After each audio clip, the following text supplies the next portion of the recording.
Welcome to Mystic Realms Recap. Links are in the description below. Please show some love of the author and me. On to the show. Then, Jirian saw the kid taking out an identical rag from somewhere. What was slightly different was that the rag he took out looked even dirtier and torn. It was also colorful, but it was unknown what was painted on it. What is this?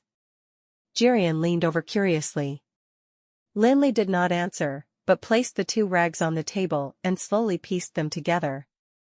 As expected, the originally jagged corners coincided and the adjacent symbols became an integrated whole at once. High Elf's print. Jirian was an archmage, after all. He knew the ropes once the two rags were pieced together. You recognize it? No, I don't. Jirian belonged to a very different kind of mage. Besides magic, he did not care about the other kinds of general skills and knowledge. He only took the entry level even for inscription, which every mage was required to learn. Now that Lin Li had questioned him, the old fellow could not help but feel embarrassed. After thinking about it, he probably felt he had made himself look bad with the answer, so he added shamelessly, "Actually, I recognize some of them. For example, these symbols. Looking at the way they are spelled, I know that this should be a person's name. Let me see what this guy's name is." Jirian lay his overstuffed body on the table and carefully made out those peculiar symbols. Osric Griffith. Damn. High Lord Osric. He was talking to himself in amazement, but the more Lin Li listened, the less he understood. What High Lord? You've never even heard of High Lord Osric? Jirian looked unbelievingly at Lin Li as if he were looking at a visitor from Mars. Is this strange? I really don't know what Anduin has taught you. Jirian took the opportunity to denigrate Anduin, then explained with a face full of ostentation. In the Dark Ages, the Felon Kingdom was ruled by 6 High Elves High Lords, of whom Osric was the most powerful. His territory stretched from Alana in the west to Star Lake in the east, including Gerosis City, and all this land belonged to him alone. Then, isn't he mightier than Isaac? Isaac is peanuts. Jirian sniffed at it and impolitely threw dirt on the castellan. In Gerosis City, Isaac is at most a middleman. Not to mention the Merlin family or the Guild of Magic. Even if Isra from the man's family were to cough twice, Isaac has to worry whether the grocery prices would increase the next day. Try Osric instead. Isra didn't even have to cough. Even when he is exhaling, he'd have to cover his nose with his hands. Reuben is cruel for killing his own brother and parents, right? But that can't even compare to Osric. He's a real butcher. He hanged 30,000 rebels overnight without even panting. Jirian finally had a chance to show off, and there was no reason why he wouldn't do it. Go to the library more often. There are many books that record the stories of the great High Lord. Generally speaking, this was a ruthless and powerful ruler. He killed many people, but did a lot of great things in his lifetime. The only pity was that he had lost his mind in his later years. It is said that in his old age, he was always afraid that his treasures would be stolen, so he built a huge mausoleum and buried the looted treasures with himself. Unfortunately, no one knows exactly where the mausoleum is. Lin Li listened as the old fellow pulled further off topic, and knew that the latter certainly did not recognize the other symbols. Otherwise, he wouldn't have dug these groundless stories up in order to divert the topic. Does anyone in the guild recognize the High Elf's print? You're counting on that bunch of junk? You could as well. Jirian scolded in disdain, but hesitated halfway. You don't say. There's really someone in the guild who recognizes the High Elf's print. There's someone who knows? Anduin, that old fella, knows. He is authoritative on the High Elf's relics. Let alone Gerosis, even in the whole Felon Kingdom, no one can match up to him in this respect. Too bad the old fellow never shows up all year round. It's not that easy to find him. The last time I saw him, he was picking herbs in the Demon Fall Valley. From what I heard from Old Grim, he was in Alana recently. We'll talk about it again when we see him someday. Lin Li was not in a hurry for this matter. Anyway, the rag had been in the Ring of Endless Storm for almost a month. Having to wait a little longer was not a big deal. Instead, he was reminded of something when Jirian mentioned the Demon Fall Valley. Oh right, any news from Kevin? We've gotten our people back. Jirian knew he meant the hostages. The old fellow was somewhat discontented at the mention of it. I say, what on earth were you thinking? The Shadow's Nest is asking for a thunderingly high price, we could just sit back and pay them off with money. You're giving off 40 bottles of wild elixir, since when have you become that generous? If it hadn't been for fear of their vigilance, I would have given them 100 bottles at once. Those elixirs are fake? Looking at Lin Li's determined expression, Jirian had understood a little of what was going on. How can it be? Pharmacists also have to uphold the integrity of pharmacists. It is too crude to cheat people with fake potions. Lin Li looked around and lowered his voice a little. And it's too easy to see through it. Jirian, who had just gotten a grasp of the situation, was confused again. Then what did you do? I've increased the concentration of that batch of elixir slightly. If Old Grim had heard this, he would have begun to sympathize with the people from the Shadow's Nest. However, Jirian was a total potion idiot. How would he know there were so many bends to increase the concentration of a potion? This is too complicated to explain in a short time. But rest assured, in 3 days at most, you can go to the Demon Fall Valley to collect the bodies of the Shadow's Nest. Lin Li had 100% confidence in these 40 bottles of wild elixir. Unless the people from the Shadow's Nest didn't drink it, but this was almost impossible. Why did they specify the elixir of empowerment instead of the better-selling magic potions? The increased concentration of the wild elixir was much more powerful than the sobriety potion. When you first drank it, it did enhance the strength and agility. But over time, the side effects of the nether bloom would gradually erode the body, starting from sluggish actions to feeling weak and powerless in the end. Even Lin Li was in fear of the various frightening side effects. It was no exaggeration to say that if a bottle of concentrated wild elixir was taken, a person would become a complete waste in a week at most. 40 bottles of wild elixir were sent out to destroy 40 members of the Shadow's Nest. This was a worthwhile business. And it was also 40 members with no low status. Lin Li did not believe that the Shadow's Nest would be so generous to distribute such an item as the wild elixir to their low-level members. McGren's funeral was arranged on the next day by the Guild of Magic. With the present status of the Guild of Magic in Gerosa City, the funeral was naturally a spectacular event. He was only a level 6 adventurer before his death, but he had enjoyed the treatment that most beyond level 10 did not enjoy after his death. Castellan Isaac and the leaders of the 6 underground forces had come, the patriarchs of the 10 mage families had also come, even the Merlin family, which was being investigated the previous day, had come as well, represented by Evan alone. As for the reason why he did not bring anyone along with him? No kidding. What if Mage Felix found a murder suspect among them again? This was the funeral of Mage Felix's friend, and this alone was enough. After yesterday's duel, Felix's name was louder in Gerosa City than those of Jirian and Matthew. The horror of breaking Cromwell's magic was engraved in everyone's heart, and no one dared to have the slightest doubts about his power.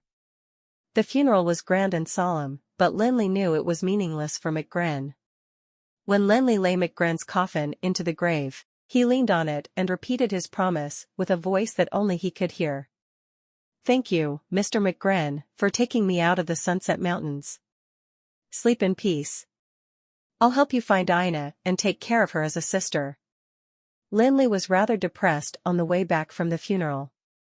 Jirian consoled him for a while, but it didn't have much effect.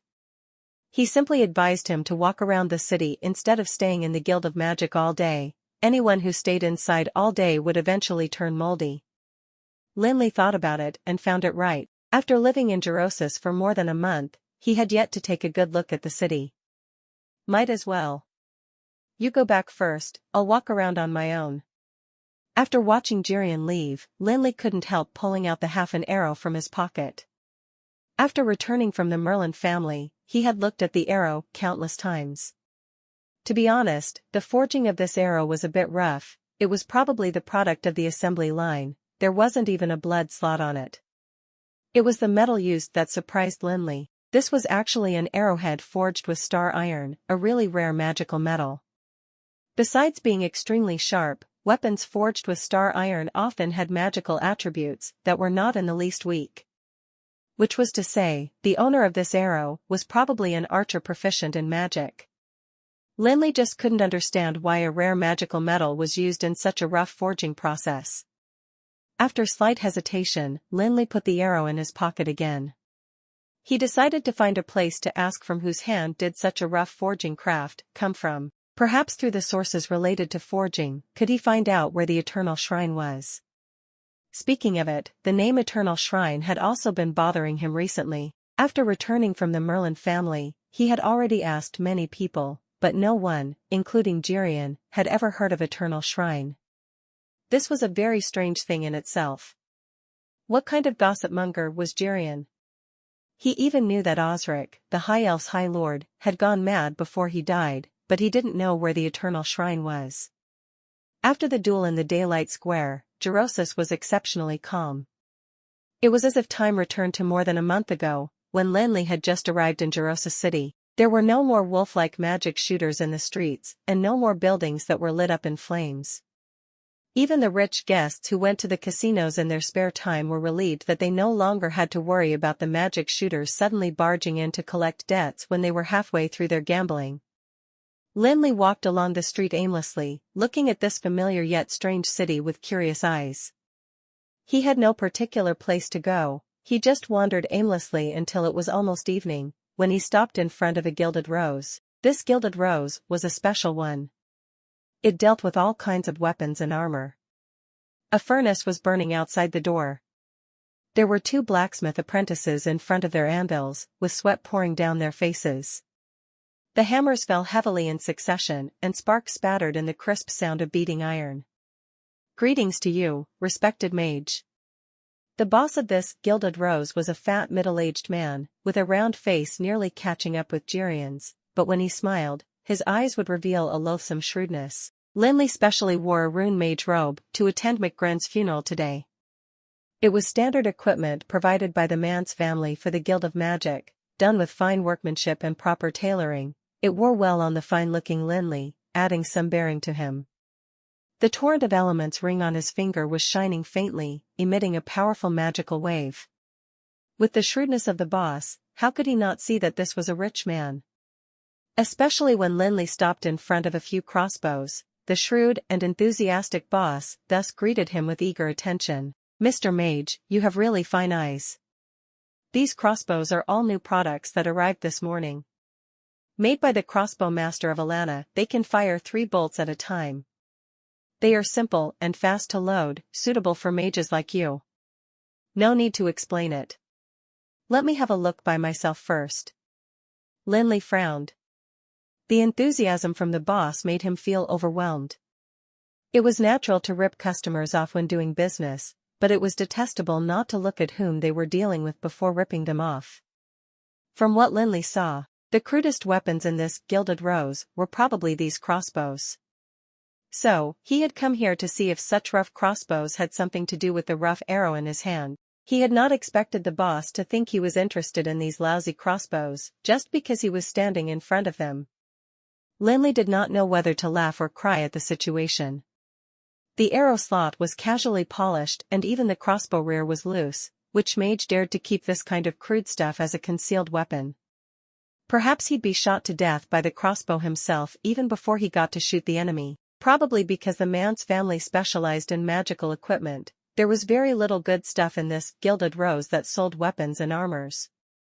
The only thing that caught Lin Li's attention was a double-edged sword. To be honest, this double-edged sword was really odd. It was clearly made of winter iron, but there were no magewefts on the sword blade. This was simply intolerable for Lin Li, who pursued perfection in everything. The winter iron itself contained powerful ice magical element. After the amplification of the mageweft, the magical element could be brought into full play. If there was a high-quality ice magical crystal and a good inscriber, this double-edged sword could definitely become a powerful magical weapon. It's a pity. Such a good piece of winter iron was ruined like that. Then, Lin Li looked at the price and found that the price of such a double-edged sword forged with the winter iron was the same as that of a general iron sword. Lin Li knew at once that he had found the wrong place. The fat boss was very shrewd, but his vision was horrible. Would one expect a man who could sell winter iron as any other iron to judge the origin of the arrow from the forging process? It was easier to count on Jirian losing weight than to count on him. Just as Lin Li was about to leave, there was another sound of footsteps coming from outside the door. In came a young man in his 20s. Although at the same age, compared with Kevin, who was gentle and handsome, this man was at the other extreme. His face was tanned and contours sharp. His hands were rough and strong. It was obvious that he had been engaging in physical labor for a long time. He was sturdy and tall, and when he entered, he looked like a black bear, blocking the door. How could the astute fat boss not see that the stuff the young man had on his whole body was probably less than 2 gold coins? Just look at the leather armor and the leather boots. Any beggar in Jirosa City might be richer than him. Let alone the mage next to him. Look at what he was wearing. It was a rune mage robe worth nearly 10,000 gold coins. Besides the Guild of Magic, no other mage in Jirosa City dared to wear it everywhere. And there was the ring on his hand. That black diamond alone could probably buy 10 gilded roses. It was a pity that such a rich man was merely taking a look and had no intention to buy anything. The reception for 2 differently dressed people was naturally different. When the young man entered the door, the fat boss did not even bat his eyelids. He asked listlessly, "What's the matter?" "I'd like to sell this," the young man said as he handed over a package to the counter. His voice sounded a little low. There was a strong reluctance in his eyes when he let go. The fat boss was still buried in accounting, and it was unknown whether he had heard the young man. It was only after the package had been put down for some time that the fat boss' vague reply was heard. "Oh." The young man waited for a long time, but nothing followed. He had to whisper a reminder, "Would you like to see it first?" "What's the rush? Don't you see I'm doing the accounts?" The fat boss was a little unhappy at his urging, but after looking up and staring at the young man, he somehow shifted his eyes to the package. The fat boss uncovered the wrapped cloth, which revealed a dark sword blade. Judging from the length, it should be a double-edged sword. 100 gold coins. After tossing out a figure, the fat boss buried his head again. 100 gold coins? There was some surprise and disappointment on the young man's tanned face. "Did you see it wrong? This is a weapon forged with the shadow-forged siderite. How could it be only 100 gold coins? What rubbish shadow-forged siderite?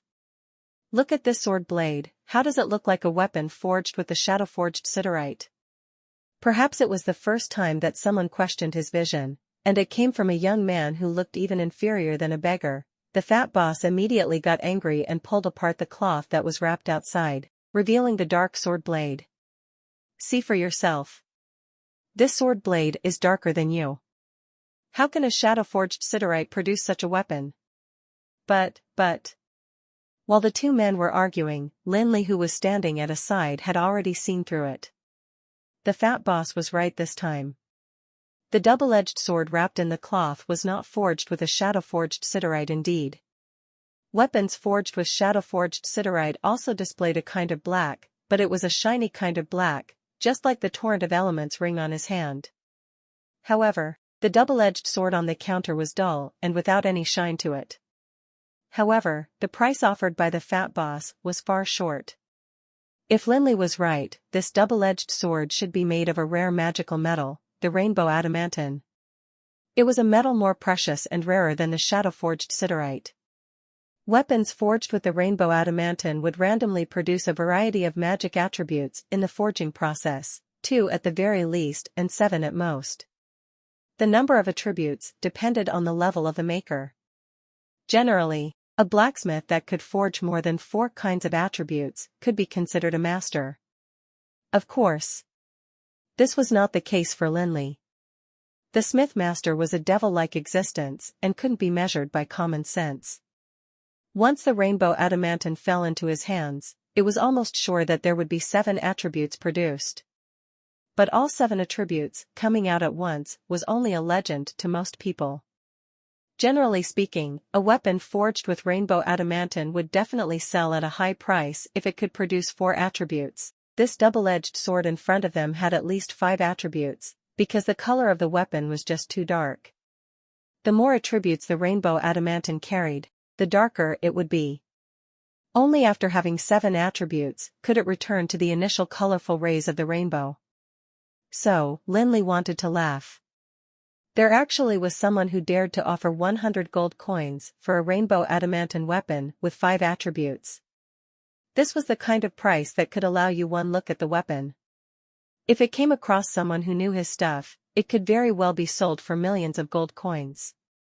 This was the best equipment that those who studied both magic and martial arts could ask for. If a weapon forged from rainbow adamantine fell into the hands of those who knew how to use it, it would be a real killer. With only a trace of mana needed to control it, one could easily switch among the various magical attributes. This unpredictable way of attacking was enough to give any opponent a headache. I'm willing to give you 100 gold coins, because I pity you. Open your eyes and see for yourself. Which weapon in my shop is not better than your sword? How much more do you want to sell such a lousy sword for? 1,000 gold coins, 2,000 gold coins? Perhaps he felt that this man was affecting his business, but the fat boss looked up impatiently from his account book. Anyway, I will only give you 100 gold coins. If you want to sell it, you can sell it.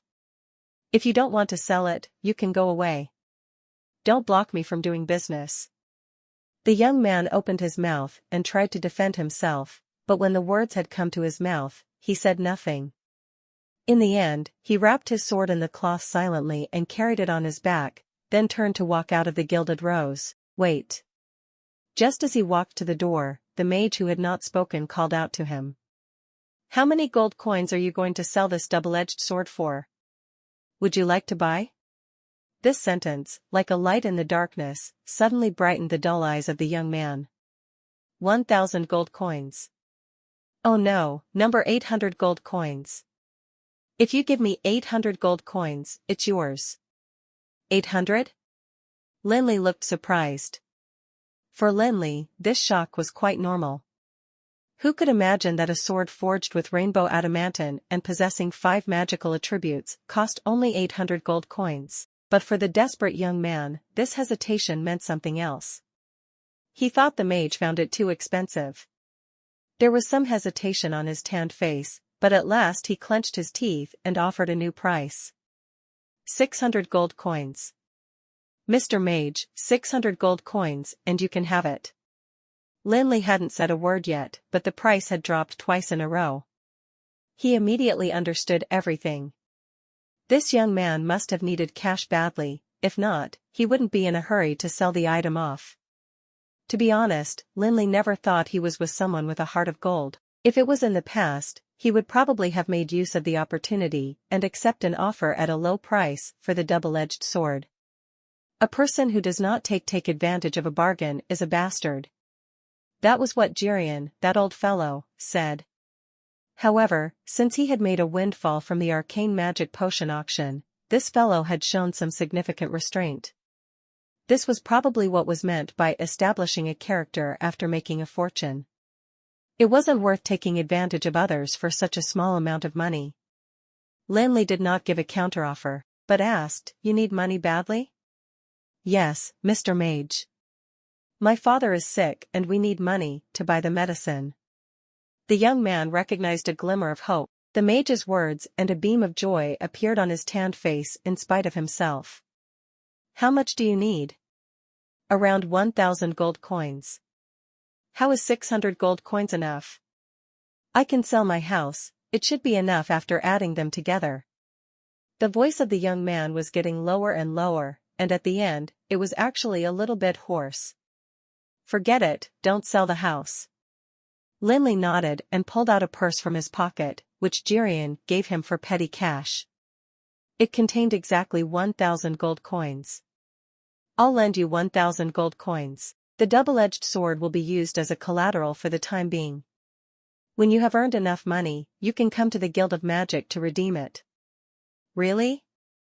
The young man looked up abruptly, his tanned face was full of surprise. You're willing to lend money to me? It's fine by me anyway. If you don't pay back the money, this double-edged sword will belong to me. I won't lose out, and, I'm not afraid to tell you the truth, this double-edged sword is worth more than 1,000 gold coins. Only those guys who have something wrong with their brains will offer a ridiculous price like 100 gold coins. Thank you, Mr. Mage. The young man's face was full of astonishment. He took the purse from the other party with trembling hands. At this moment, he realized that he was not dreaming. He seemed to relax as he held the heavy purse in his hands. I have the money to buy the medicine, there's hope for father. Mr. Mage, what do you mean? The fat boss, who had been buried in his accounting, could not help but lift his head when he heard Lin Li's words, and there was a somewhat discontented look on his chubby face. It's your personal business that you're willing to help him, but what does it have to do with my vision?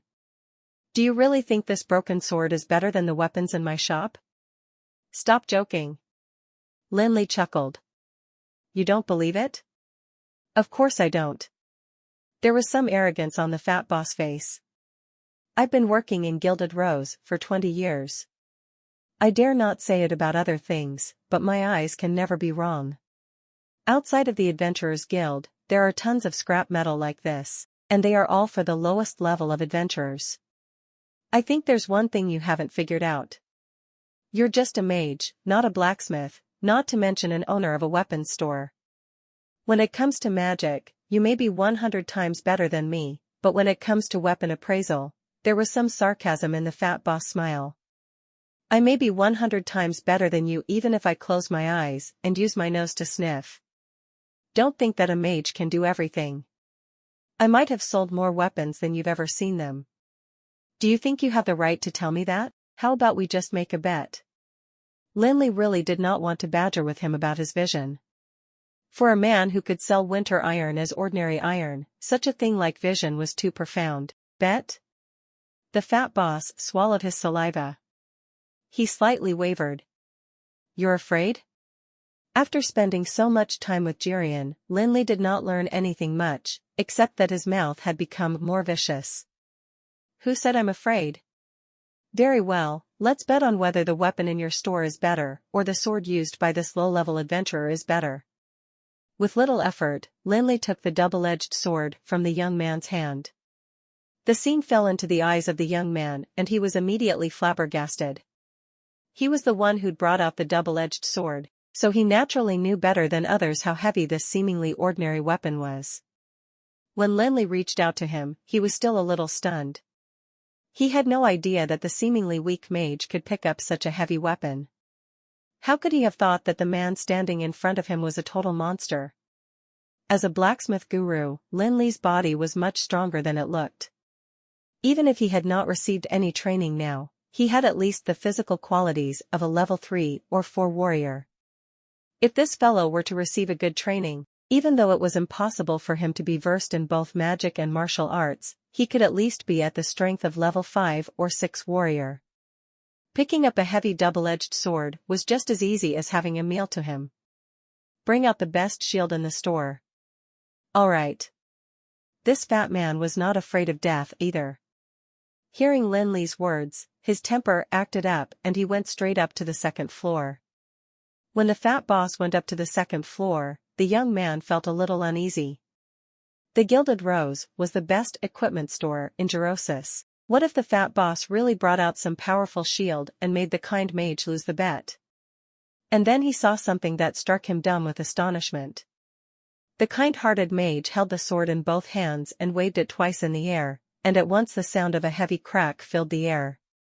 Was there anything more bizarre in the world than a seemingly delicate mage hacking the air with a heavy double-edged sword that was almost half as tall as a man? The young man rubbed his eyes hard, he thought he had to be mistaken. After chopping several times in succession, Lin Li finally stopped without blushing or gasping, and praised satisfactorily, "Good, good. It's a really good sword." Then, he asked curiously, "Oh yes, what's your name?" "Mr. Mage. I am Sean Paliro." Hearing the question from the mage who helped him, the young man respectfully reported his name. Sean, is it? Lin Li was going to continue the conversation with him when he heard noise coming from upstairs. Then, he saw the fat boss coming down with a tower shield. Lin Li couldn't help feeling exasperated. This guy was smart enough to bring a tower shield down. The attack mode of a double-edged sword was chopping, and the tower shield was undoubtedly the most effective defense against said chopping. There was also an indistinct magical wave on the tower shield, which seemed to be another magic equipment processed by inscription. But it didn't matter, under the rainbow adamantine, everything was ephemeral. Lin Li was so confident in the rainbow adamantine forged double-edged sword. It was not a weapon that ordinary magic equipment could resist. "Mr. Mage, what do you want to bet on?" The fat boss was not a smithing master, he was covered in sweat, having dragged the hefty tower shield down from the second floor. But when he spoke, his voice was full of confidence. He had bought this shield at a high price from an adventurer. To improve its defense, he specially hired a mage to lay down mageweth on it. He had tried many times these few days, every weapon in the store had been tested, but no matter how sharp the weapon was, as long as the chopping was done on the shield, it would never leave a trace. The fat boss definitely did not believe that the seemingly broken double-edged sword could be more powerful than the weapons in his store. The bet was so interesting that even the two sweaty blacksmith apprentices beside the furnace could not help but put down their hammers and peer quietly into the doorway. Their strange behavior naturally attracted more passers-by. From time to time, people stopped outside the Gilded Rose and looked into the store with curious eyes. In the blink of an eye, dozens of people surrounded the Gilded Rose, turning the deserted armor and weapons store into a bustling market. "Let's bet 1,000 gold coins." "Sure. I'd like to see if this broken sword is really that impressive." "Move away, I'm afraid I'll hurt you." After putting the shield in place, Lin Li kindly asked, "By the way, would it cause you any trouble if the shield is broken?" "No." The fat boss swallowed his saliva again. The mage's eyes had made him uncomfortable. "Then that's great."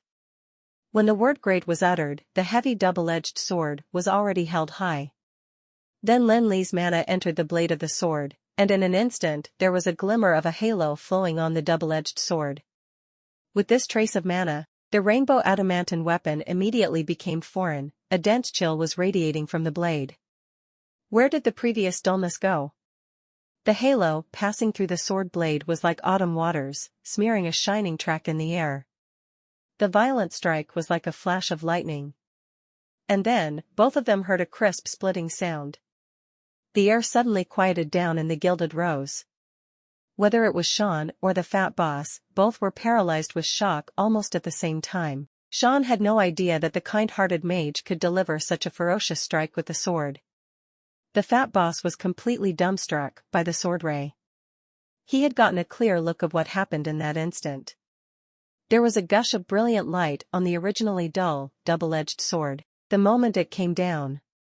He had been working in the Gilded Rose for 20 years, how could he not recognize the unique brilliance of a high-level magic weapon? It was equally quiet outside the Gilded Rose. Almost all the onlookers, including the two blacksmith apprentices, were looking nervously at the tower shield. At this moment, not even a breathing sound could be heard. After that sort of lighting, even time seemed to have stopped. There was no change in the Gilded Rose. Lin Li held his sword in both hands, and the heavy tower shield remained intact. "Ha ha ha, I've said it before. How could such a lousy sword split the best shield in my store?" The surrounding silence was astonishing, and the laughter of the fat boss spread far and wide. Crack. The sound was particularly harsh among the sound of the fat boss' laughter. Then, everyone saw a crack that was beginning to spread on the seemingly intact shield. With the crisp sound, the fat boss seemed to be strangled at his throat suddenly, and the smile on his face froze. The cracks on the tower shield were thin and dense, spreading like a plague with endless crisp sounds. In the blink of an eye, they had covered the surface of the shield. The fat boss' small eyes also widened with the cracks. Palm. Then, there was a muffled noise as countless tiny fragments spattered like scattered dust, filling up the spacious weapon store. The strong and hefty tower shield was shattered with only one strike of the sword. What kind of sick weapon was this? Everyone was dazed. Their open mouths were wide enough to stuff an egg. At the same time the tower shield was shattered, the fat boss plopped down on the ground. His heart was like the dying embers. It's over. Everything is over. This tower shield was specifically ordered by Mr. Aaron Matsis, but now it was broken into pieces by a sword. People from the Blood Brotherhood would be coming in 2 days to ask for it. Where was he going to find another one for them? The fat boss wanted to kill himself. He could have continued with his business instead of getting involved in a bet, and he had placed a bet with a mage some more. Ever since Felix appeared at the Guild of Magic, all the mages in Gerosis were no different from monsters. Why did he even court them? 1,000 gold coins. Lin Li was in a good mood, having shattered the tower shield with one strike. Rainbow adamantine forged weapons were indeed different. He had tried to control it with a trace of mana, and it easily triggered the shattering attributes. This sharp weapon was the bane of all heavy armor. When it fell into the hands of a real powerhouse, even the mountains could be shattered, let alone a small tower shield. The fat boss got up from the ground, trembling. He did not even have the time to pat off the dust on his clothes as he hurried to the back of the counter and handed over a heavy bag of gold coins to Lin Li. Even for weapon stores like the Gilded Rose, 1,000 gold coins was by no means a small amount. When the money bag was handed over, the fat boss felt a throbbing pain in his heart. But he dared not default on the bet just because of the pain. When the sword was delivered just now, he knew that he had hit the wall. Facing such a monster, who would dare to renege on his debt? Lin Li reached for the money bag and weighed it. He then put it in his bag in contentment. Before leaving, he kindly asked the fat boss, "Surely there's no trouble at all?" "No. There's really no trouble." The fat boss gritted his teeth, but could only watch Lin Li leave. Felix, it's you?" Just as Lin Li stepped out of the Gilded Rose, he saw an acquaintance walking towards him. "Ah. It's Chief Isera." What a coincidence, he had just broken a tower shield and had handily made 1,000 gold coins from him. Even if Lin Li was thick-skinned, he was also embarrassed, greeting Isera. Felix, you're being a stranger here." After witnessing the duel, Isera dared not put on the patriarch air in front of Lin Li. "It's not a day or two that we know each other. We are about the same age too, so just call me Isera. President Jirian calls me by the name as well." Okay. Isera.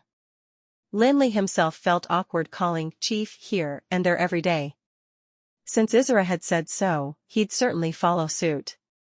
He had the backing of Jirian, that old fellow, anyway. In Gerosa City, he could call anyone by their name as he liked, including the Castellan. Who would dare to say a word about him? "Felix, you're a rare guest indeed. How did you think of patronizing the Gilded Rose today?" "I'm looking for a blacksmith to find out something." At Isera's question, Lin Li was reminded of the half an arrow in his pocket. "Oh yes, Isera, does the man's family have a more powerful blacksmith? I have something in my hands to ask about its origin." A more powerful blacksmith. On hearing Lin Li's question, a wry smile appeared on the young patriarch's gentle and handsome face. "If the man's family had a powerful blacksmith, I would have opened several more weapon stores. Don't you know that in Gerosa City today, selling weapons is much more profitable than selling magic equipment? By the way, Felix, it wasn't easy meeting you today. I want to discuss something with you. Can you get me a few bottles of magic potion? As I said to President Jirian last time, I only need 3 bottles in total. As a reward, you can choose any 3 items from the man's family's hoard." Isera once again mentioned the magic potion, but this time it wasn't so good to decline it directly, so Lin Li had to give him some vague reasons, such as the difficulty in getting the ingredients. Finally, Lin Li was forced with no way out and had to promise him for the time being that if Isera could get ingredients, he would make 3 bottles for him. As for the reward, he could give as he deemed fit. The 2 men were talking business outside, and the fat boss who had just stood up in the store sat down on the floor in horror once more. He was paid by the man's family, how could he not know who the genteel and handsome young man outside was? He had never expected that this mage would have a friendship with the family patriarch. The fat boss felt that he had never been so unlucky and lost. What could he do now? Just because he had made a bet with someone, the tower shield specifically ordered by Aaron Matsis was shattered into pieces. Then, he found out that this person actually shared a good friendship with the patriarch. Just look at the expressions of the two men when they talked, the patriarch even had something to ask of him. If the dispute earlier on was leaked, then the consequences. After chatting for a while more, Lin Li saw that it was getting late. He then turned and left the Gilded Rose. The fat boss worries soon became a reality. Among the passers-by who had gathered outside the Gilded Rose to watch the earlier dispute, someone had already talked about it in exaggeration. Only a word or two had reached Izura, but how clever was this young patriarch? He had deduced what happened in a moment's time with the couple of words he heard. Only then did he understand why there was a strange expression on Mage Felix's face when he left. "Joseph, you fool." Izura's face was terribly gloomy when he entered the Gilded Rose, and he looked as if he was about to devour someone. Whether it was the two blacksmith apprentices or the fat Joseph he called a fool, they had never seen the patriarch in such a rage before. Joseph had just got up with much effort when he heard Izura's roar, and flopped down in horror again. "Do you know what you've done?" Izura entered the Gilded Rose, pointing at Joseph with one hand that was shaking with anger. "You. Do you know whom you were betting against?" "Chief, I know I'm wrong. I was blind, I'll be damned, I shouldn't have offended the chief's friend." The fatty named Joseph had some sense. Seeing that Izura was angry, he burst into tears and begged for mercy. "Please spare me this time for the sake of my 20 years of service to the man's family." 20 years? Izura was livid with anger. Of all people, you had to bet against him. If you offended him, you wouldn't even be able to pay for it with a 1,000 years of service in the man's family, let alone 20 years. Give me another chance. I'll go and apologize to Mr. Mage tomorrow. He's your friend, he sure won't mind it. Friend? Do you think that just because I'm Izura, I'm qualified to be friends with someone like him? In that moment, Joseph could hardly believe his ears. He was stupefied, one of his hands was frozen in midair and he was unsure where to place it. What did the chief just said? He seemed to say, "Do you think that just because I'm Izura, I'm qualified to be friends with someone like him?" Joseph seemed to have been struck by lightning. He stood dumbfounded. He could not imagine there'd be anyone in Gerosa City, even a family patriarch was not qualified to be friends with. Fool.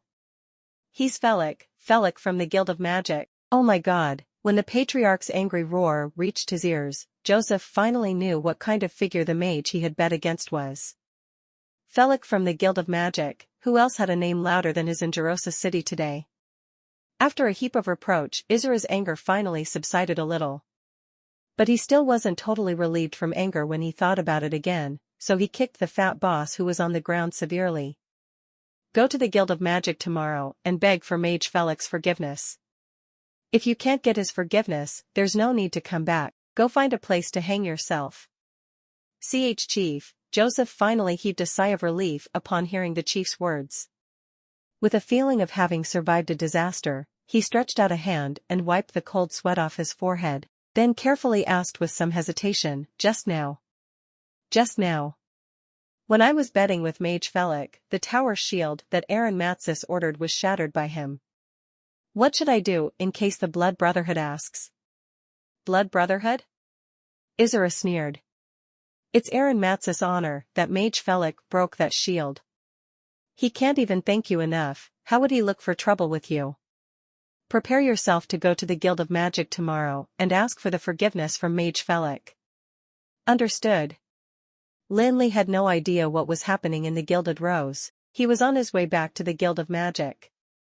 He had walked around the city all day today. Although he hadn't found out the source of the arrow, the bet with the fat boss had made him feel much better. Mage Felix. Please wait, It wasn't long after he came out of the Gilded Rose when Lin Li suddenly heard that someone seemed to be calling him from behind. "Sean?" Looking back, he saw the young man from the Gilded Rose, who was strong like a black bear, gasping to catch up with him from behind. Lin Li halted his steps in puzzlement. "Please wait, Mage Felix." By the time Sean caught up from behind, he was panting from exhaustion.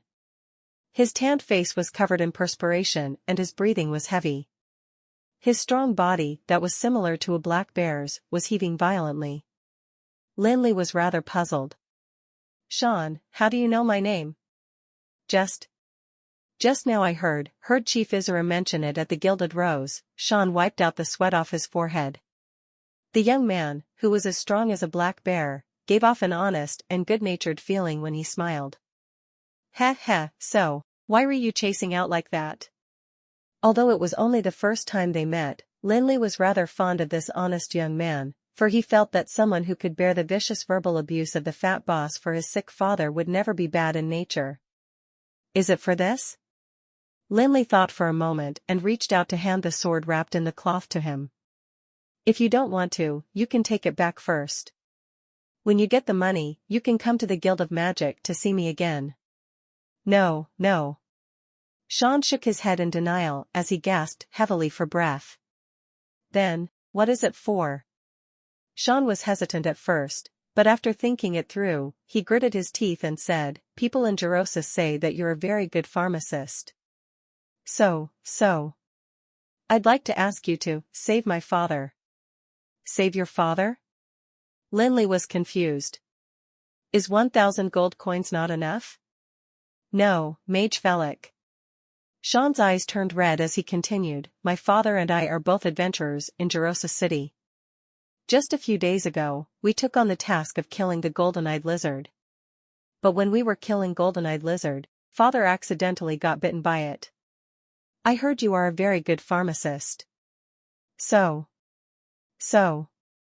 Sean's voice became lower and lower. After saying so in succession, there was nothing that followed. However, Lin Li understood. He had killed 2 golden-eyed lizard back in the Sunset Mountains. This magical beast was not strong, but it was terribly toxic. Once bitten, it would be more troublesome to deal with than a curse. If you're enjoying my content, please consider donating a coffee. Or checking out my shirts on TeePublic. The venom of golden-eyed lizard was so insidious that it was almost impossible to purge it completely. It was not difficult to preserve one's life, though, even ordinary doctors could do it. But it was only removing most of the toxins. The toxins, which had already invaded the body, would continue to lurk there and slowly damage the body from the inside. With this destruction, the person who was poisoned would get weaker and weaker day by day. After about half a month, a vigorous man could turn into an invalid. It was as dangerous as Lin Li's concentrated wild elixir. Apart from a cleric's level 15 theurgy, the life-awakening spell, the only thing that could completely eliminate this toxin was the detoxification antidote. So when Sean mentioned the golden-eyed lizard, Lin Li knew what he had to do. "Bring me to your house." Lin Li clearly remembered that he had at least 4 bottles of detoxification antidote in his pocket. It was essential for survival in the Sunset Mountains. Sean was stunned for a moment, then slowly understood the meaning of Lin Li's words. The simple-minded young man felt a moment of dizziness and ecstasy. He was so overwhelmed with joy that he even stuttered in his speech. Thank you, Mage Felix. Thank you. So, along the way, Lin Li kept hearing Sean's constant thanking. He had to admit that the young man, who was strong like a black bear, had little eloquence, as all he said was, "Thank you," and nothing new. It was worlds apart from the businessmen and celebrities at the Castellan's banquet. However, it felt real and dependable in Lin Li's ears. Sean's family lived in the west of the city, which had the lowest commodity prices and was near the Adventurers Guild. Most of the low-level adventurers would choose to live here. Of course, in such a place, the quality of life was far worse in comparison to everywhere else. Most of the buildings around here were dilapidated, and from their color, they seemed to be a few decades old. There were wooden huts in many places. They were simple and decadent, and looked like wind could blow them down. Along the way, they passed by some pedestrians, most of them wearing leather boots, the attire of a low-level adventurer. Sean, who was following closely behind, wore similar clothes. Mage Felix, we've arrived. After passing through several buildings, Sean stopped in front of a cabin. Despite being mentally prepared, Lin Li was surprised to see the cabin. It was just too simple and crude. Even the Gyrosis exchange at the black market looked 100 times better than it. It was not that Lin Li had never been to an adventurer's house. But, it was the first time he'd seen such a shabby one. The furnishings in the house were even simpler. 2 chairs, 2 beds, and a wooden table were all the furniture in the house. There was a lot of sundries in the corner, various kinds of magical beasts, fur, and herbs like the silver leaf were everywhere. A middle-aged man, who looked to be almost 40 years of age, lay in one of the beds. His skin was tanned and his body was strong, like Sean's. The only difference was the stubble on his tanned face, which seemed like he had not shaved for some time. This should be Sean's father. He was deeply asleep, with a patched blanket covering him. Looking at the sleeping middle-aged man, Lin Li could not help thinking of McGren, who had brought him out of the Sunset Mountains. "Sean, go get some water," Lin Li said as he took out a bottle of detoxification antidote from his pocket. He did not pass it directly to Sean, but instead asked him to fetch some water. The antidote was too potent. If he drank it directly, the poison would be purged, but it would loosen the bowels. Therefore, it was necessary to dilute it with clean water to tone down the effects of the antidote. Very soon, Sean brought the water in an iron kettle. There was some embarrassment on his tanned face when he brought it in. "This is the only one in the house that can hold water." "It doesn't matter. It'll be the same." Lin Li smiled and took the kettle from Sean. He opened the glass bottle and poured the viscous black liquid into the kettle. To be honest, the smell of the detoxification antidote was terrible. It used a large amount of ghost skin succus. The smell that it gave off after concoction was so smoky and pungent that one could tear up if one came close enough to it. After the thick and black succus was poured into the kettle, Lin Li quickly tightened the kettle lid and carefully shook the antidote. "Take this to your father and let him drink it. He'll wake up in 10 minutes at the most." "Yes. Yes. Thank you, Mage Felix," Sean's voice choked. He had lived for over 20 years, and for the first time he was so happy that he wanted to cry. In order to find an antidote for his father, Sean had traveled almost the whole of Gyrosis City, looking for one doctor after another, but even the cheapest medicine required 1,000 gold coins. For his family, 1,000 gold coins was simply a huge sum of money they could not afford. In order to raise the money and save his father's life, Sean had done almost everything he could. All the things he could sell at home were sold, and he even borrowed money from the Adventurers Guild, but it was still far from 1,000 gold coins. Then, he thought of the double-edged sword. In fact, even Sean himself had no idea about the origin of the sword. He only remembered vaguely that his father had said that hundreds of years ago, a great man had appeared in the Poliro family, and that sword was his weapon. But the weapon used by a great man did not necessarily mean it could sell at a high price. With this sword on his back, Sean had gone to almost all the weapon stores in Gyrosis. But there was no one who was willing to pay 600 gold coins for it. When he got to the Gilded Rose, Sean had lost all hope. That was his last chance. If even the Gilded Rose would only give 100 gold coins for it, Sean really didn't know where he should go to get the 600 gold coins. And then everything that followed seemed like a dream to him. The heavy bag of gold coins, like a little light in the darkness, lit up Sean's eyes in an instant. At that moment, Sean was like a drowning man struggling desperately in the water, but when he was about to give up, someone had offered him a warm hand. Sean did not know any general principles. He merely swore to himself that he had to repay the kind mage regardless of what he had to do. At that moment, Lin Li had discovered something strange. It was among the sundries in the corner. To be more precise, it was stuck on a few silver leaves. It looked like a piece of black stuff, as if it was dirt. Apart from those who understood its value, most people would only see it as weeds. But Lin Li knew that there was another name for it. Its name was Black Lotus. Sean, did you and your father ever sell herbs in the city? Thinking back to the original batch of herbs he had collected, Lin Li gradually understood what had happened. How did you know it, Mage Felix? Sean was apparently surprised. Sure enough, Lin Li suddenly burst out laughing as he patted Sean on the shoulder delightfully. Sean, you have done me a great favor this time. Heh. Sean's laughter was ingenuous. Although he didn't understand what Lin Li was talking about, he could see that Mage Felix was elated. Come. Sean, have a look at this first.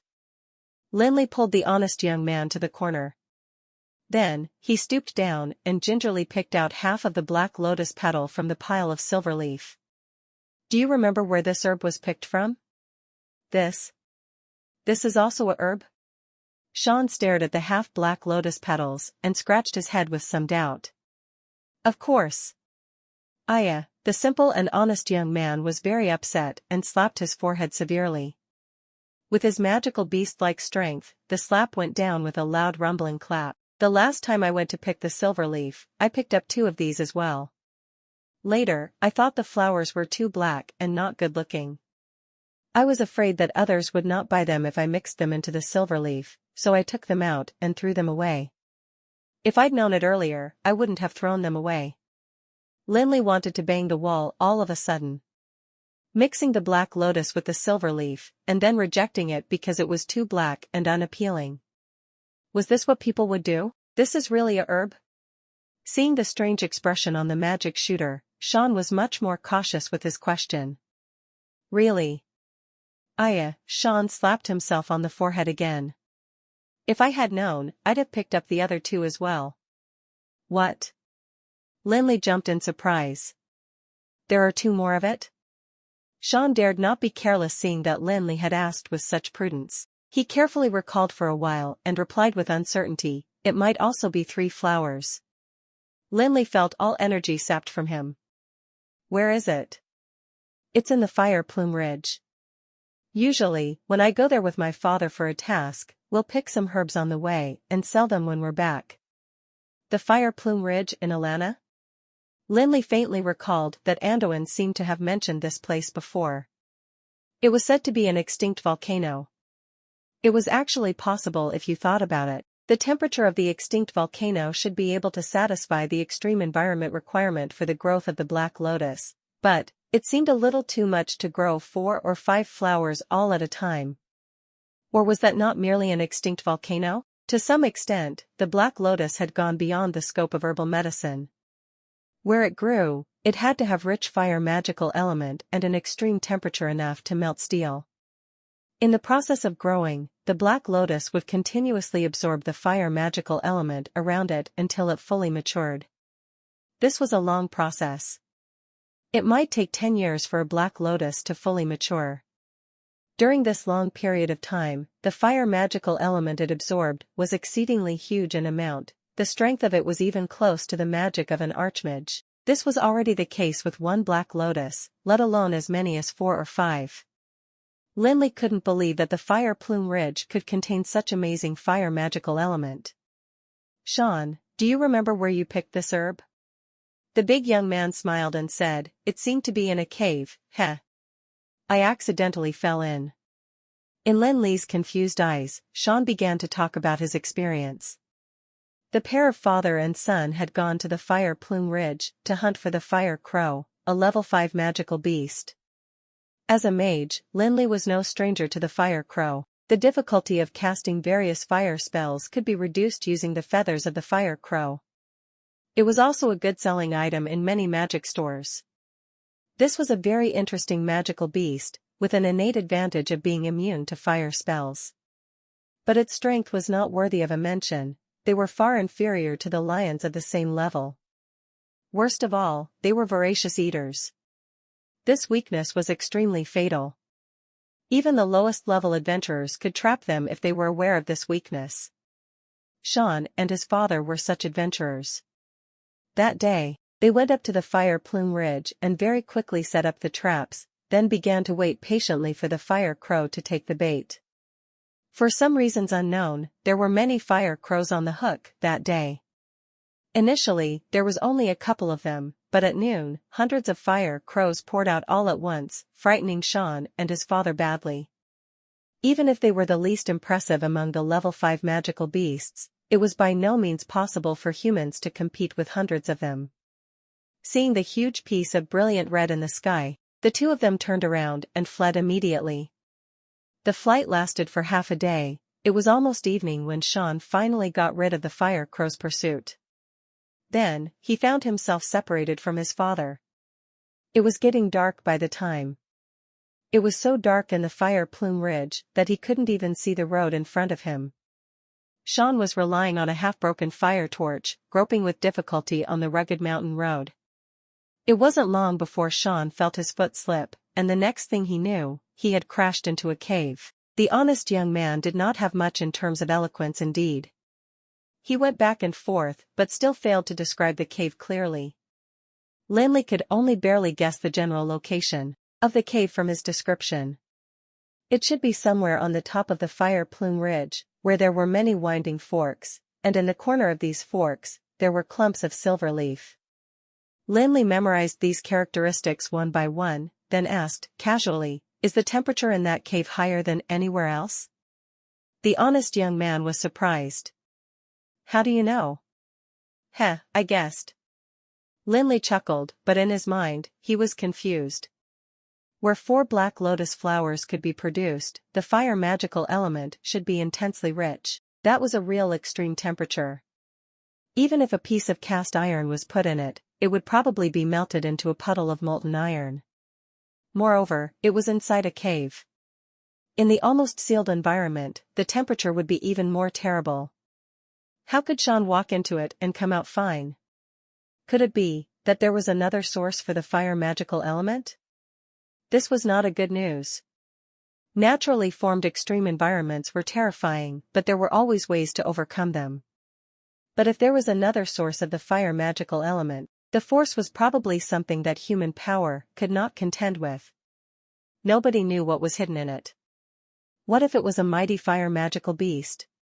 He should find a chance to see it. Lin Li quickly made up his mind. The temptation of the Black Lotus was too great, especially after having felt the power of the elixir of the sages intuitively. The temptation had grown even stronger. A Black Lotus petal could create such a miraculous realm. If it was replaced by the legendary ephemeral divinity potion, perhaps he could even kill legendary level characters at will. Just as Lin Li was distracted, a sudden cough came from the bed. "Father, are you awake?" Sean was pleasantly surprised hearing the coughing. Although the venom of the golden-eyed lizard had been cleared, the middle-aged man's body had yet to fully recover. There was an unconcealable weakness in his voice. "Sean. Who is this mage?" "Father, this is Mage Felix." Sean put a pillow under his father to make him more comfortable. "Mage Felix is the one who treated the poison in your body." Mage Felix, perhaps it was because he had just woken up, but the middle-aged man was still in a daze at first. Then, he remembered the name that had spread all over Gerosis. The name was too loud and clear, so the middle-aged man was still in disbelief after he had recalled it. You are Guild of Magics. Mage Felix?" "Hello, Mr. Poliro. I am Felix." Lin Li's head was pounding. Since the duel with Cromwell, almost all of Gerosis knew his name, and that had caused him a lot of trouble. After all, he was only in his 20s and was not ready to become famous. "Oh my God. You're really the magic shooter, Felix?" The middle-aged man was agitated and there was an incredulous look in his eyes. Felix from the Guild of Magic, the genius pharmacist, the youngest magic shooter. With all the glory and fame, he was like a legend. Poliro had never dreamt that, one day, the legend would stand in front of him and even cure him of his toxic injury. "Sean. Help me up." The voice of the middle-aged man was still weak, but his tone was firm. The honest young man hesitated at first. After all, his father had just recovered from a serious illness and should lie in bed to rest. However, under the persistence of the middle-aged man, he carefully helped his father up. Mr. Poliro, with your current condition, it's not suitable for you to get out of bed. Before Lin Li could finish his sentence, he saw the middle-aged man break away from Sean's support, then kneel down on one knee, scaring Lin Li into helping him up promptly.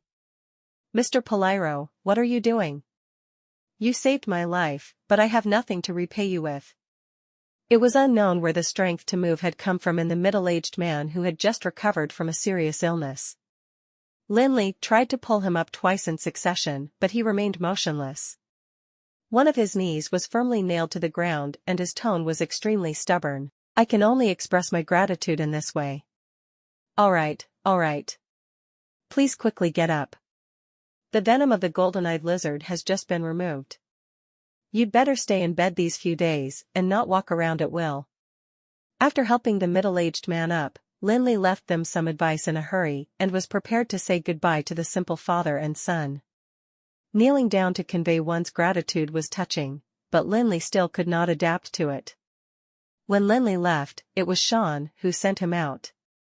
As they approached the Emerald Tower, the honest young man suddenly showed a look of desire to speak, but he did not do so on the second thought. Sean, is anything the matter? At Lin Li's urging, Sean bit his teeth and seemed to have mustered his courage. Mage Velik. I would like to ask you for something. What is it? Would you consider making me your attendant? Making you my attendant? Lin Li didn't expect Sean would ask for such a thing. He couldn't help feeling curious. Why? Because I'd like to repay you. Haha, Lin Li laughed, but did not reject him. He merely patted Sean on the shoulder. Go back and discuss with your father. This is not a small matter. Sean nodded heavily and sent Lin Li all the way to the gates of the Guild of Magic. He stopped in front of the Emerald Tower. Can I come to the Guild of Magic to see you after I've discussed it with father? Yes. Then, goodbye, Mage Velik. Goodbye. After watching the honest young man leave, Lin Li turned around and entered the guild hall.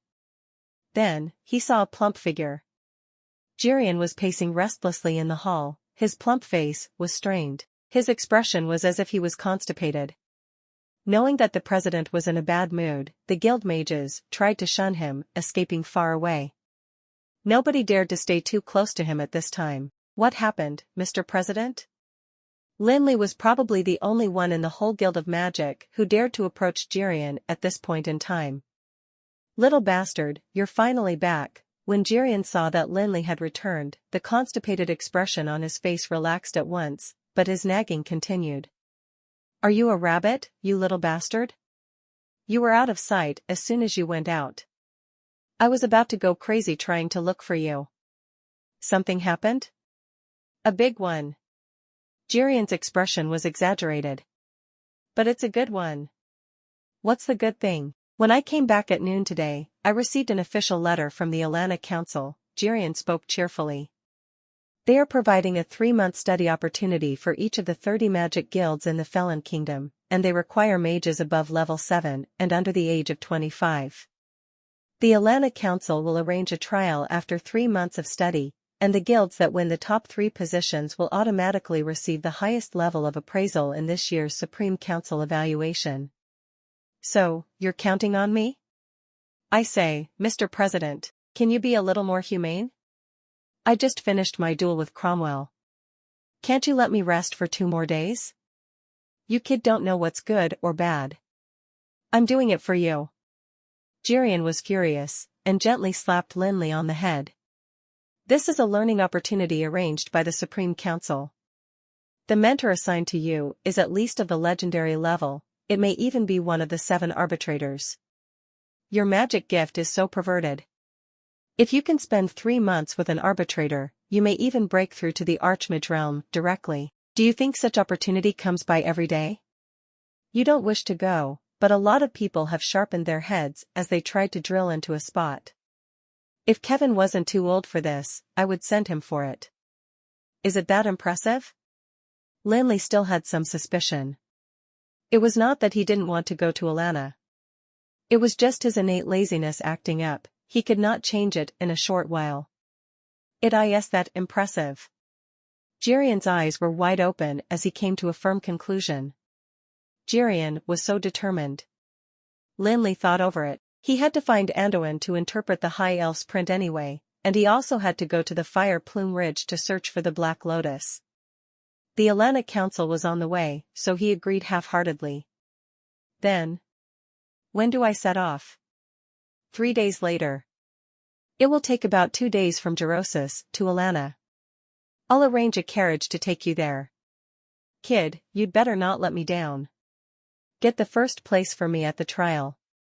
I'll see who dares to laugh at the Gerosis Guild of Magic for not being able to foster talent then. Oh, right. After hesitating for a moment, Jirian lowered his voice and asked, do you have a potion that can hide your magic level? Fook. Lin Li gave a start. You want me to cheat? What cheat? Don't make it sound so bad. Even if Jirian was thick-skinned, he couldn't help but blush when he was exposed on the spot. But he was still stubborn with his words. I was afraid your magic level would scare the other fools. Well, is there any? Yes, there is. But how many levels do I have to suppress? The standard on the official letter is level 10. Why don't you be more resolute and suppress it to level 7? Anyway, you're a freak. Even if you really did something out of the ordinary then, you could stretch the truth using your sick mental strength as an excuse. Ha ha ha. I guess those fools wouldn't even dream of Gerosis sending a level 12 magic shooter. Jirian guffawed. I'd like to see who can take home the first place this time.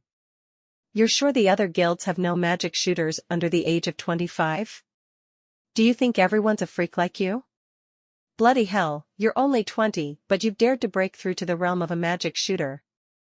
Why didn't God just strike you with lightning, you demon? After Jirian had finished his indignant nagging, the expression on his face changed again, revealing a smile as if his plot had already succeeded.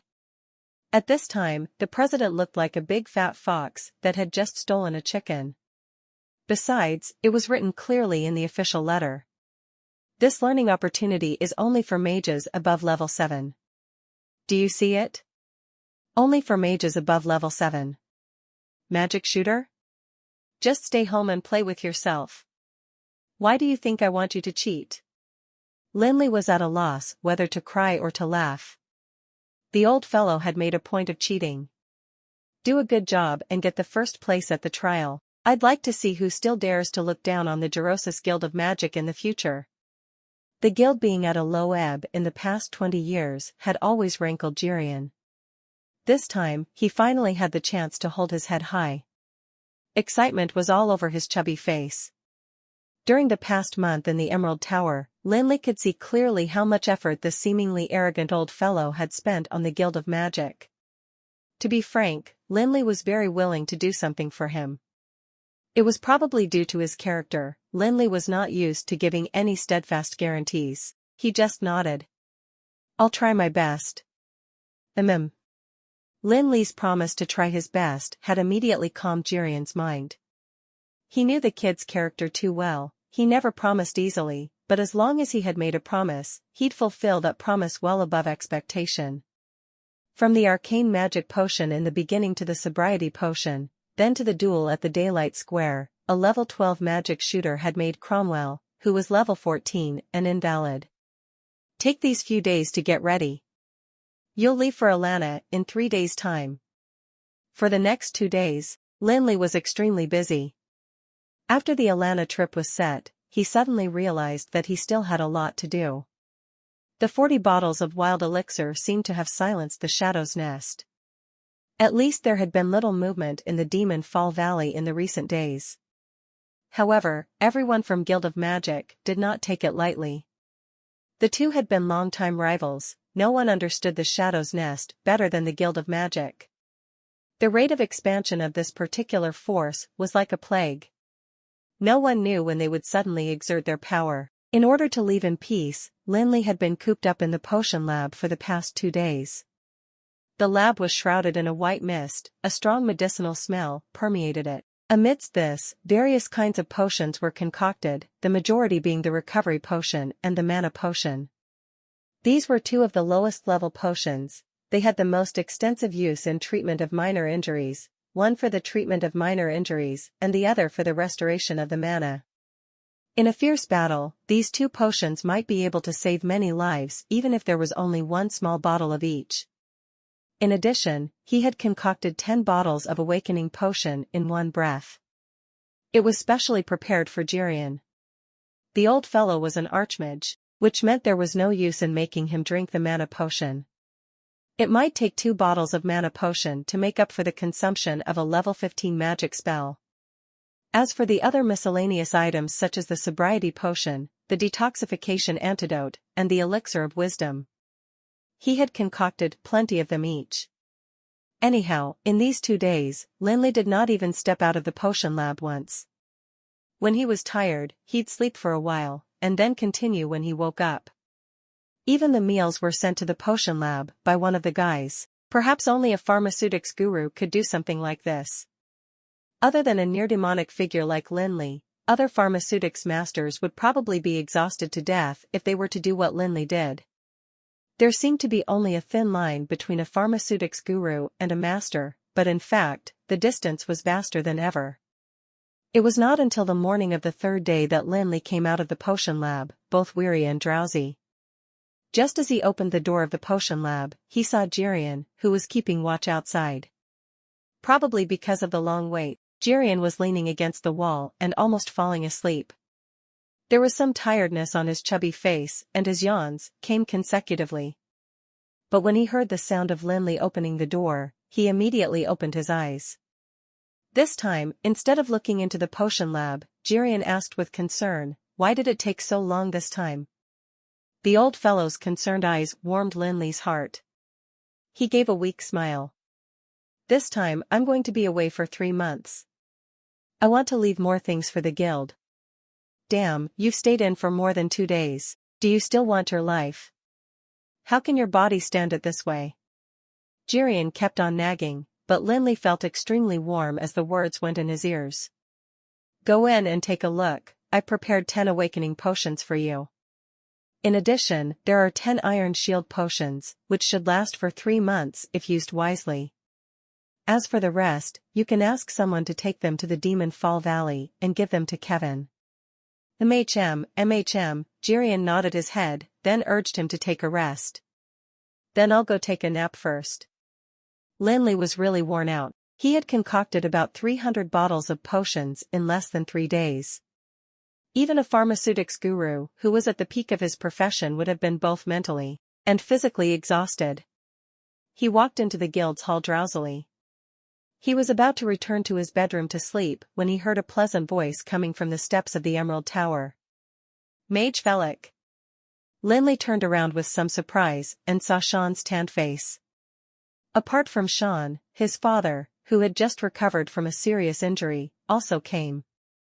The middle-aged man was just recovering, so he still looked rather weak. There was less color on his equally tanned face. The honest young man was carefully supporting him. The 2 men just stood on the steps, looking in the direction of the guild hall. "Mr. Poliro, why are you here? Didn't I tell you that the venom in your body has just been cleared and you're still very weak? You should stay in bed these few days and rest, don't wander around at will." "Why did you?" Lin Li hurried to welcome them in. He carefully helped the middle-aged man into the guild hall, then found a chair for him to sit down. "Sean, what's the matter with you?" After all this, Lin Li turned back and stared at the honest young man. His expression was rather stern. "Your father was just recovering, why not make him stay in bed?" Sean looked a little sorry. He opened his mouth to explain, but when the words came to his mouth, they turned into an apology. "Sorry. Mage Felix. Don't blame him, Mage Felix. I wanted to come on my own." The middle-aged man's voice was hoarse and weak, and he was speaking slowly. "I'm here this time to ask you for something. Please speak." "Sean has been sensible since young. He has been running around with me for many years, but has not known better days all these years. I, as his father, have no ability to find a promising career for my son. So, I'd like to ask you, would you consider making Sean your attendant? The middle-aged man gazed at his son with much warmth and love in his eyes. The gaze reminded Lin Li of his father and of McGren, who had passed away. To be honest, he was hesitant. In a world of sword and magic, many mages had their own attendants. For example, Old Grim, who had been to the Guild of Magic, had a legendary-level warrior attendant. This was not merely a subordinate relationship, in many cases, it also meant a responsibility. Lin Li was not someone who liked to take responsibility. So, when Sean had made this request the other day, Lin Li did not agree immediately, making him go home and discuss it with his father. Lin Li thought that it was just Sean's own idea, the middle-aged man might not necessarily consent to it. But, in the end, the middle-aged man not only agreed with Sean's idea, he even dragged his sick body to the Guild of Magic to persuade Lin Li. Facing a father who hoped for his son to have a brighter future, Lin Li couldn't bring himself to reject him. The expectant expression on the middle-aged man's face constantly reminded Lin Li of his father. When he had just graduated from school, his father ran all over the place, putting in good words for Lin Li as he tried to seek a relationship for Lin Li's own good. The expression on his face was exactly the same as that of the middle-aged man in front of him. I beg you, Mage Felix. Please let me consider. Sean, you see if this is all right. Lin Li hesitated for a moment amidst their anticipation, and then told the honest young man, I don't need an attendant yet, but there's one thing that I really need your help in, so I'm going to hire you for 3 months first. As far as the remuneration is concerned. What do you think of 5,000 gold coins a month? 5,000 gold coins. The middle-aged man gave a start and quickly declined. This is no good, Mage Felix. That will never do. 5,000 gold coins is too much. You saved my life. If you need any help, just order Sean to do it. How can we make you spend so much money? Things were settled. Lin Li hired Sean for 3 months with a monthly salary of 5,000 gold coins. At daybreak the next day, Sean arrived at the Emerald Tower and sat down in the hall earnestly, waiting for the Mage Felix to get up. His tanned face was filled with excited smiles. Although he could not be Mage Felix's attendant as he wished, employment for 3 months was delightful enough for the honest young man. Lin Li was the most powerful character of Gerosis and the benefactor of his family. For this simple and honest young man, whether it was being an attendant or an employee, it was sufficient to keep him up in excitement all night. The past 2 days had consumed too much of Lin Li's energy. After sending Sean and his father away the previous day, Lin Li simply fell asleep as soon as he lay down on his bed and slept till late in the morning today. When he came out of his bedroom, still groggy, the carriage had already been waiting outside the Emerald Tower for a long time. There were many people in the guild hall. Except for those who were far away in the Demon Fall Valley, almost all the guild's mages were here. Sean sat far away in a corner and observed the fascinating mages with curious eyes. Kid, you're finally up. When Lin Li came out of the potion lab yesterday, his complexion was frightening. Jirian was so worried that he did not sleep well all night for fear that something bad might happen to the bushed kid. It wasn't until this morning, when he saw that the kid's face had returned to its former luster, that the old fellow was secretly relieved. I've told you everything's fine. Have you brought everything? Take more clothes with you. The weather is cold in Alana. If you get a cold or fever, it won't be worth it. By the way, you must remember to put your crystal card away, don't throw it around. Thieves in that place are not under Daphne's control. If you lose it, you may not be able to get it back. Jirian seemed particularly long-winded today, but Lin Li felt an unspeakable warmth as he listened. I know. The older you get, the more long-winded you are. You little bastard, you don't appreciate the good. Jirian yelled. His eyes fell on Sean again, and there was some admiration on his face. This young man has a gift. Mei-chan. Lin Li nodded. He knew that Jirian was telling the truth. Sean's gift was so good that it would make people really jealous. His innate strength had allowed him to reach beyond level 5 of a warrior without any training. If he had a real expert to guide him, his future would be very promising. "Sean, what are you looking at?" Lin Li approached the simple young man, only to find him looking around with curious eyes. "I'm looking at them." Sean pointed his finger towards the guild hall. The expression on his face was rather exaggerated. "I've never seen so many mages in my life before. You'll see it frequently in the future." "Alright, Sean, we should set off soon." "Oh." The honest young man nodded and reached for his sword that was leaning just beside him. Old Poliro bought this for him when he went out this morning. A bottle of Lin Li's detoxification antidote had solved all the problems, and also allowed the father and son to have more money to buy new weapons. "I prepared your weapon. You can leave that in the Guild of Magic." Lin Li shook his head and took out the sword wrapped in cloth from behind. This what?" Lin Li forcefully stuffed this huge sword into Sean's hand. "You are the bodyguard I paid to hire. How can you protect me without a good weapon?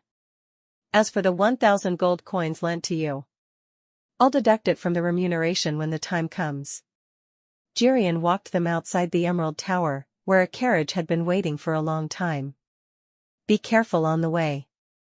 Jirian did not forget to remind Lin Li as he saw him up to the carriage. I know. Don't be too hasty about the Demon Fall Valley. If you can, you'd better put it off first. We'll talk about it when I get back from Alana. MHM bon voyage." In the crisp sound of horses' hooves, the Emerald Tower gradually faded away. Sean was driving the carriage with a whip clicking on his hand. His tanned face was full of excitement and contentment. Being able to drive for Mage Felix seemed like a dream to him. Lin Li sat in the spacious carriage, drowsiness creeping in on him with every bump of the carriage. The tall spire of the Emerald Tower had disappeared from his sight a long time ago. The scenery on both sides flew by fast, and before he knew it, he was getting farther and farther away from Gerosis.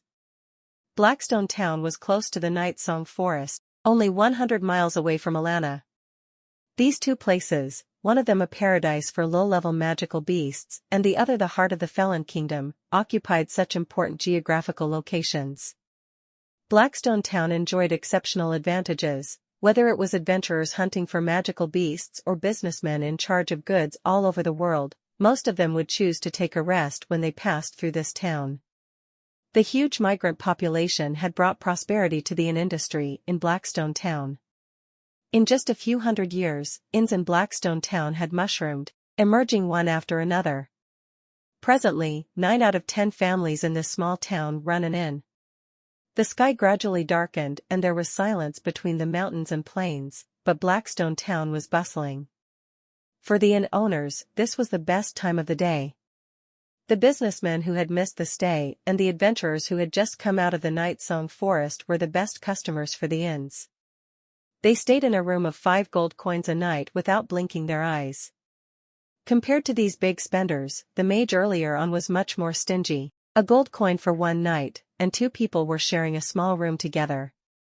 "There's actually a mage this poor." The maidservant looked at Lin Li with some disdain. He was handsome and fine, but she did not expect him to be so shabby. Not to mention squeezing in one room with his attendant, the mage robe he was wearing was old and worn as well. After the 2 men were introduced into the room, the maidservant did not even hint at a tip and left with a coquettish twist of her hip. "The quality of the maidservants here is so high?" Lin Li was stunned. He was reaching out into his pocket for money, planning to tip her with 2 gold coins before she left.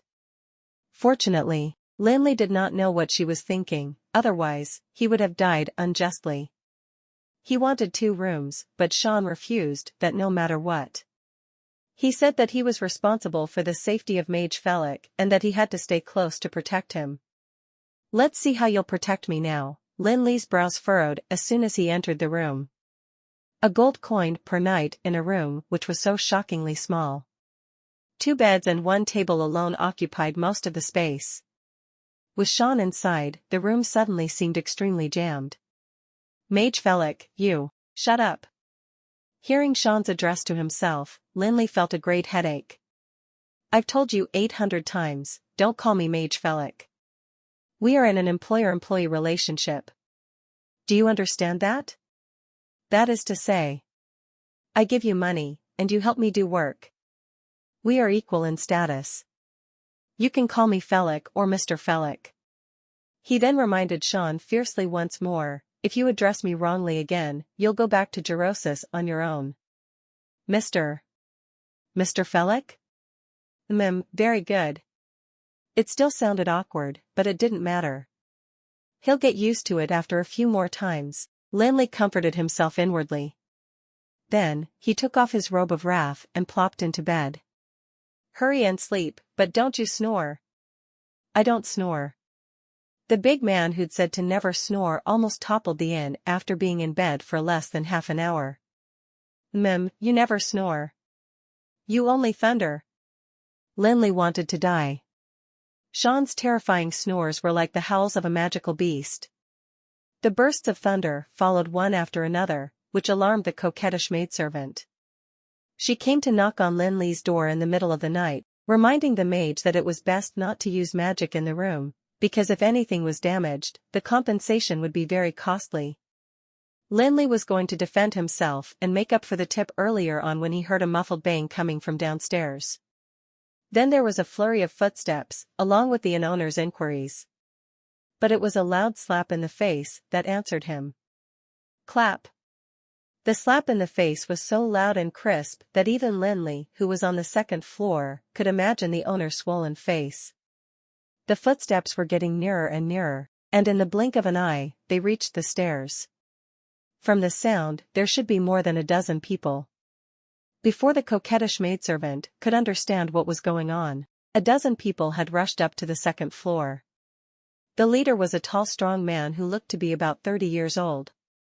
He carried a deep and long scar on his face, making him look extremely ferocious. A group of heavily armed men followed behind him, each and every one of them looked fierce and aggressive.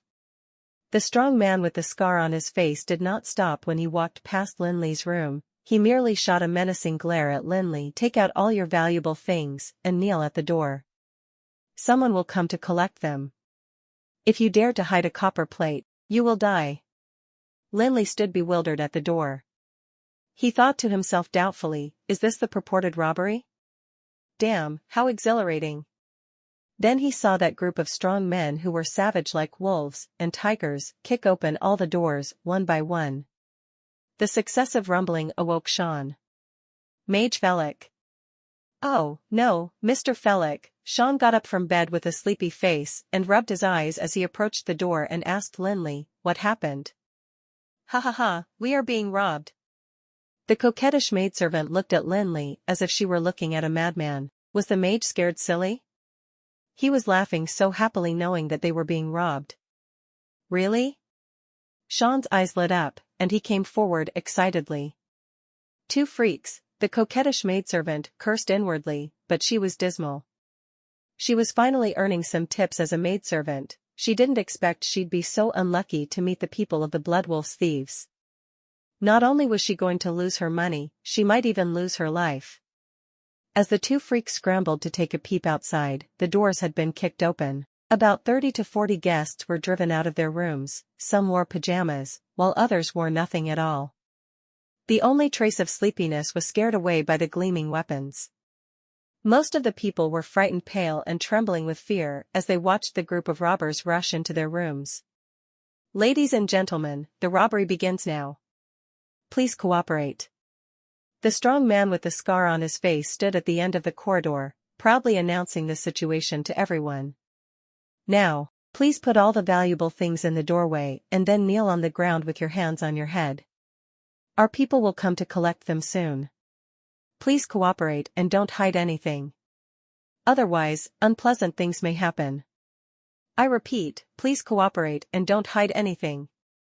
*CKU, you Bloodwolf's thieves. I am from the Silver Hand, try to lay a finger on me if you dare. At a time when everyone was at a loss, there was uproar in a room.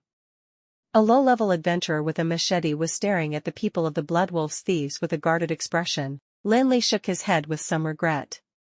How could he not see with his vision that the strength of the adventurer was too poor, a level 3 or 4 at the most? On the contrary, his enemies, the members of the Bloodwolf's thieves, were all beyond level 5, and among them, the strong man with the scarred face was at least of level 8. It was no wonder they had the guts to rob the Sylvan Inn. The Night Song Forest was a paradise for low-level magical beasts, so it would naturally attract only low-level adventurers. Adventurers who had reached level 8 or above would never take a fancy to it. The reward was simply too low. For those who possessed strength above level 8, who would be willing to travel such long distance for a mere few dozens gold coins? As for those who could afford the protection from mercenary corps, how would they seek a lodging in Black Hills town? They could just pitch a tent anywhere in the wilderness. With dozens of mercenaries to protect them, which band of thieves would dare to look for trouble with them? Most of the people who would seek a temporary lodging in Black Hills town would be those who only shuttled short distances between Atlanta and the surrounding cities. Their profits were not high, so it was impossible to hire mercenaries to protect them. These Bloodwolf's thieves are very good at calculating. Lin Li's regret was reasonable. The strength of a level 3 or 4 warrior was awfully low. The voice of the low-level adventurer had just fallen when he was kicked in his stomach. The machete in his hand was sent flying at the same time. 2 wolf-like robbers pounced on him and delivered rounds of fat punches to him, knocking several of his teeth out on the spot. Now, who else has objections? The burly man with a scar picked up the machete from the ground and looked around with a grin on his face. There was dead silence in the corridor. Very well. It seems that everyone has no objections, the man chortled haughtily. Brothers, collect the valuables. More than a dozen vicious robbers spread out and began to collect the goods piled up in front of the doors. Under the threat of death, the businessmen chose to give in. They knelt in front of the doors with their hands on their heads. In front of them lay all their income from this business trip. The shiny gold coins and jewelry were all over the place at the doors. In contrast, most of the adventurers were hardened. After all, they were people who had seen bloodshed before. Although most of them had already handed over their belongings, at least 3 or 4 of them had not knelt on the ground with their hands clasped around their heads. It seems that there are people who don't want to cooperate. There was some dissatisfaction in the tone of the burly man with a scar. With one hand holding the machete upside down, he walked towards the adventurers. You can't do that. I'm a felon aristocrat. You can't do that to me. At this time, however, there were some disputes among the businessmen. A middle-aged man with a paunchy belly was tearing at a few robbers. Lin Li listened and realized that the dispute stemmed from a gold tooth. After the robbers had finished collecting the belongings, they had taken a fancy to a gold tooth in the middle-aged man's mouth and wanted him to pull it out by any means. The middle-aged man refused to do it. He was fighting hard while crying out that he was a felon aristocrat. Not to mention the burly man, even Lin Li did not believe it.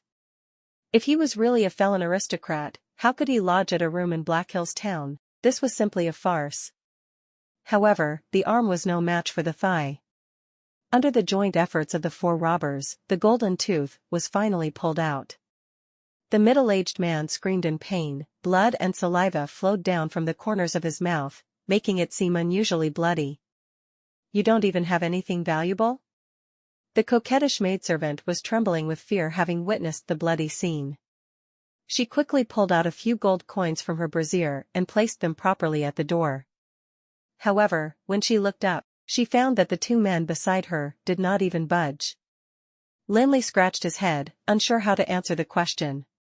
Fortunately, at this time a member of the Bloodwolf's thieves came to help him. Get out of this predicament. Kneel on the ground and put your hands on your head. Didn't you King hear it? The man came over and saw that there were only a few gold coins at the door. He was about to fly into a rage when he saw that the 2 men out of the 3 people did not kneel down, so he gave them a slap in the face on the spot. Ah! Then, there was a scream. Almost half of the Sylvan Inn heard it. The unfortunate fellow was covering his wrist desperately while rolling on the ground in pain. My hand. My hand. Ah! The scream was followed by another scream, but it was let out by the coquettish maidservant this time. She had turned pale after seeing the bloody palm on the ground. After severing the palm of the fool who had wanted to slap him with a wind blade, Lin Li announced with a smile on his face, "Well, now I declare that the robbery is over. Leave what you just robbed and you can go." "You are a mage?" the burly scarred face asked, with some doubt. Lin Li was stunned for a moment before he remembered that he had forgotten to put on his robe of wrath when he got up to open the door for the coquettish maidservant. It was no wonder that the burly man wasn't able to see his profession with his level 8 strength. "Mr. Mage, one of my men has offended you, and you've already discarded one of his hands. Everyone's even now. As for other things, you seem to be bent on having too much control over them, don't you?" The burly man's triangular eyes revealed a dim ray of menace. "I repeat, leave the stuff behind and you can go." As a magic shooter at the peak of level 12, characters below the level 10 were just like ants in Lin Li's eyes. If he had not had other considerations in mind, he would have wiped them out completely at the time they'd told him to kneel down. Go. The chief feature of the ant was that it had no self-awareness. In front of a mage with unknown strength, the burly man with a scar did not choose to retreat, but to fight to death instead. This was probably what "men die for money, while birds die for food" meant. The valuables on the ground made people covetous. At the command of the scarred man, more than a dozen blood wolves thieves abandoned their targets of robbery and grabbed their weapons, rushing toward Lin Li. "I'll leave it to you, Sean." However, Lin Li did not release any magic. He handed 2 bottles of potion to the honest young man and told him, "Drink the yellow one first, then the red one a minute later." Then, the fellow went into a theater spectator mode, completely. Ah? Before Sean could understand what was going on, a dozen strong men had already pounced on him. Sean could only grasp his double-edged sword tightly and sweep at them in a hurry. Dang! Dang! Dang! In an instant, the sound of gold and iron rang out without end. How horrifying was Sean's strange power! The innate strength was almost demon-like, bursting out in an instant. The robbers, who were equally ranked at level 5, all collapsed at the touch.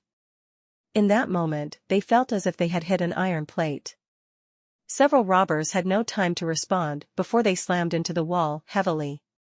After the sweep had forced the crowd back, Sean opened the bottle of yellow potion and poured it down. As soon as he drank the yellow potion, Sean felt a warm current growing in his body. And as the warm current flowed rapidly, his skin became rough and hard at once. When he touched it with his hand, it felt like rock. "Sean, fight well." "Yes, Mr. Fellick." Although Sean was slightly dim-witted, the change in his body was too obvious. How could he not realize that the potion he drank was definitely not a simple one? After all, Mr. Fellick was Jerosa's famous potion master. Sean was extraordinarily valorous with that layer of rock-hard skin as protection. In the face of an enemy with numbers 10 times his own, Sean did not retreat. He held his double-edged sword high in his hands and rushed forward like a tiger diving into a flock of sheep. In a moment, only a splatter of blood could be seen. For the Bloodwolf's thieves, this was but a slaughter. The double-edged sword, almost half as tall as a man, was frightening enough. You'd either be chopped to death or crushed to death by it. And look at this monster, his skin was as hard as the scales of a magical beast. No matter what weapons were used against it, only tinkling sounds could be heard. It was impossible to hurt a single hair on his body. With the addition of his terrifying strength, none of the dozen or so members of the Bloodwolf's thieves could confront him. Every collision of weapons would end with the members of the Bloodwolf's thieves being blown away. In the blink of an eye, the burly scarred man had lost several of his men. He wanted to throw up blood. Before deciding to rob the inn, he had already looked clearly into the guests staying tonight, making sure that none of them was above level 8. He could not understand how such a monster would suddenly appear. Just look at the terrible strength and the formidable double-edged sword. The seemingly disorganized chops turned out to be so terrifying and acute. He had worked so hard to bring his men up. If he just let them die like this, there would be no one left in the Bloodwolf's thieves. Let me do it, the burly scar-faced man bellowed and jumped forth with a machete in his hand. The level 8 warrior did have some skills. Although his strength was not yet able to compete with Sean's, his skillful martial arts and rich combat experience were far beyond those of Sean. The machete was like a venomous snake, every strike was aiming for Sean's eyes. The protection of the potion, however powerful, could not protect the exposed eyes, so Sean had to retreat again and again. In an instant, there was an exchange of offense and defense. Sean managed to parry the offensive with strike after strike of the sword, but his feet withdrew repeatedly, and soon, he stood in front of Lin Li. Drink the other bottle. Oh, Sean delivered another powerful strike, sending the burly scarred man flying. He had no time to build on this victory, he quickly opened the bottle of the red potion with one hand and downed it. The previous yellow potion had brought a warm feeling, but this red potion brought on a burning sensation. Sean seemed to sense a strong smell of blood, and in a moment, he felt a gush of vigor rushing straight to his head. His eyes swelled with pain, and even the scenery in front became blurred, and all this brought about an unprecedented strength. In that moment, Sean could sense that his whole body was full of explosive power. He seemed to hear the ground cracking with every step he took. He held the heavy double-edged sword firmly in his hand, but it felt as light as a feather. The extreme power filled his body, and it was as if he was going to explode. Hell, thank you for watching Mystic Realms Recap. Please like, share and subscribe. Have a great day.